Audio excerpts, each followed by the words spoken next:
कालपासूनच आपण म्हणतोय की धनंजय मुंडेंनी अजित पवारांकडे राजीनामा दिलाय आणि यावर हेही म्हटलं होतं आपण की या संदर्भातले दिवसभरातले काही अपडेट येत राहतील आणि मोठी बातमी आलेली आहे।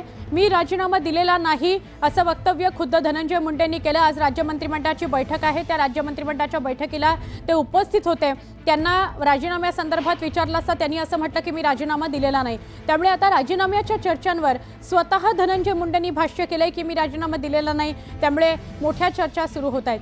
त्यांनी राजीनामा दिला असता तरी चर्चा होणारच होत्या, पण त्यांनी राजीनामा दिलेला नाही असं म्हटलंय। बीडमधील सरपंच संतोष देशमुख हत्या प्रकरणात धनंजय मुंडेंचं सातत्याने नाव घेतलं जातंय, त्यांच्यावर निशाणा साधला जातोय। आज त्यांनी काय प्रतिक्रिया दिली बघूयात।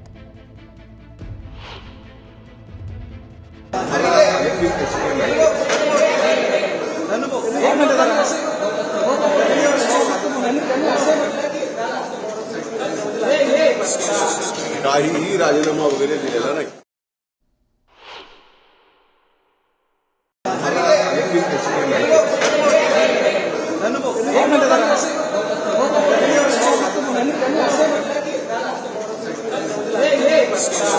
काहीही राजीनामा वगैरे दिलेला नाही।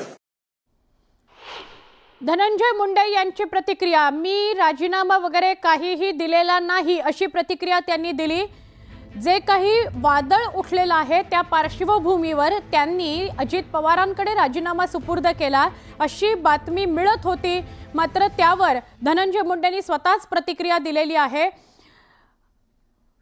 उद्धव बाळासाहेब ठाकरे गटाच्या सुषमा अंधारे आपल्या सोबत आहेत, त्यांच्याशी आपण बोलूया। सुषमाजी, अशी बातमी येत होती की धनंजय मुंडेंनी राजीनामा दिलाय, अजित पवारांकडे तो सुपूर्द केलाय आणि अजित पवारांनी तो राखीव ठेवलाय, पण आज राज्य मंत्रिमंडळाच्या बैठकीला आल्यावर धनंजय मुंडे स्वतःच म्हणतात की मी काही राजीनामा वगैरे दिलेला नाही। तुम्ही काय म्हणाल यावर? काल सर्वपक्षीय आमदारांनी, नेत्यांनी महामहिम राज्यपाल महोदयांची भेट घेऊन धनंजय मुंडेंच्या राजीनाम्याची मागणी केली होती, ज्यात माझ्या पक्षाचेही विरोधी पक्षनेते होते। मात्र या सगळ्यांवर अंतिम निर्णय घेण्याची जी भूमिका आहे ती राष्ट्रवादी काँग्रेसचे चालक पालक मालक असणाऱ्या सन्माननीय अजितदादांनी घेणं अपेक्षित होतं। परंतु काल अजितदादांनी जे म्हटलं की मी जर दोषी असतील धनंजय मुंडे तर मी राजीनामा घेईल, हे त्यांचं जे म्हणणं आहे ते मला वाटतंय आजच्या धनंजय मुंडेंच्या म्हणण्याला जी बळकटी येते किंवा धनंजय मुंडे आज जे बिनधास्तपणे वक्तव्य करतायत त्याला कारण कालचं वक्तव्य आहे।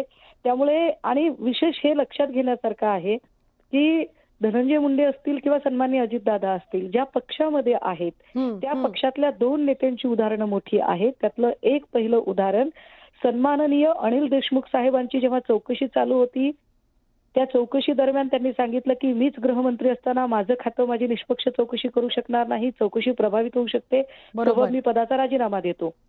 देशमुख साहेब नंतर निर्दोष सिद्ध झाले, पण त्यांनी राजीनामा दिला होता। आणि दिवंगत नेते आर आबांनी तर नुसतं एक वक्तव्य उच्चारलं म्हणून विरोधकांनी राजीनामा मागितला आणि नैतिकता म्हणून आर आबांनी राजीनामा दिला सुद्धा। पण ही सगळी नेते मंडळी नैतिकता पाळणारी होती। आता ही नैतिकता सन्माननीय अजितदादा पाळणार आहेत का की एवढे सगळे आरोप झाल्यानंतर? कारण आता वाल्मिक कराडांच्या 1500 कोटीच्या प्रॉपर्टीला ईडीच्या चौकशीचा सुद्धा विषय आता पुढे आलेला आहे। अशा सगळ्या पार्श्वभूमीवर धनंजय मुंडेंचा राजीनामा घेणं किंवा न घेणं हा मला वाटतंय सन्माननीय अजितदादांच्या नैतिकतेशी संबंधित प्रश्न आहे। नक्की सुषमाजी, जसं तुम्ही अनिल देशमुखांचं आणि आर आबांचं नाव घेतलं तशी आपल्याच पैकी अनेक नेत्यांनी वेगवेगळ्या नेत्यांची नावं घेतली की जर चौकशी सुरू झाली किंवा कुठलेही आरोप त्यांच्यावर झाले जे सिद्धही झाले नव्हते तरी त्यांनी राजीनामा दिला, आपल्या पदाचा मोठमोठ्या पदांवर ते होते, त्यांचा राजीनामा दिला, ते बाजूला राहिले आणि मग कारवाई होऊ दिली। धनंजय मुंडे म्हणतात की मी काही राजीनामा दिला नाही, पण छगन भुजबळ काल बोलताना असं म्हणाले की माझ्या बाबतीत अशी घटना घडलेली आहे की माझ्यावर फक्त आरोप झाले, ते सिद्ध झालेले नव्हते, तरी सुद्धा मला राजीनामा द्यायला लावला, तर मी या सगळ्या परिस्थितीतनं गेलेलो आहे। तर धनंजय मुंडेंचा राजीनामा तुम्ही का मागताय जोपर्यंत त्यांचं नाव या सगळ्यामध्ये येत नाही? याबाबत तुम्ही काही भाष्य कराल सुषमाजी? नाही, मला भुजबळ साहेबांची भूमिका अत्यंत संयमी आणि मी कायम असं म्हणते की ते थोडे चळवळीकडे झुकलेले आणि त्या न्यायाने ती भूमिका मांडत असतात। धनंजय मुंडे साहेबांनी सुद्धा आता थेटपणे त्यांचं नाव या प्रकरणात कुठेही आलेलं नाही, कागदोपत्री सुद्धा ते प्रकरण नाही. मी शब्द असा वापरला की नैतिकता म्हणून ते राजीनामा त्यांनी अगदी. द्यायला हवा. हो. ते देणार का? कारण आर आबा काही दोषी नव्हते, गुन्हेगार नव्हते, लक्षात घ्या. कुठल्याही घोटाळ्यामध्ये नव्हते. आबांच्या तोंडून फक्त एक वक्तव्य गेलं आणि त्या वक्तव्याचा इतका विपर्यास केला गेला विरोधकांकडून हो. की त्यांचा थेट राजीनामा घेतला गेला. नक्की इथे नक्की वक्तव्य नाही, इथे एका माणसाच्या हत्येचा, बेनामी संपत्ती जमा करण्याचा, राज्यातली जिल्ह्यातली सगळी कायदा सुव्यवस्था धाब्यावर बसवण्याचा, बरोबर. गुंडगिरीला आशीर्वाद दिल्याचा, असे अनेक आरोप आहेत.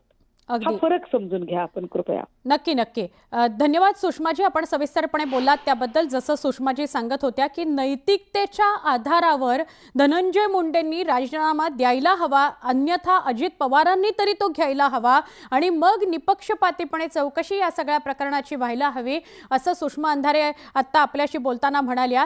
पण काल सुद्धा हे सगळे सर्वपक्षीय नेते जेव्हा राज्यपालांना भेटले त्या प्रत्येका नेत्याची हीच भूमिका होती की नैतिकतेच्या आधारावर बाजूला स्वतःला ठेवून, पदावरून बाजूला स्वतःला ठेवून या सगळ्याची चौकशी व्हायला हवी आहे.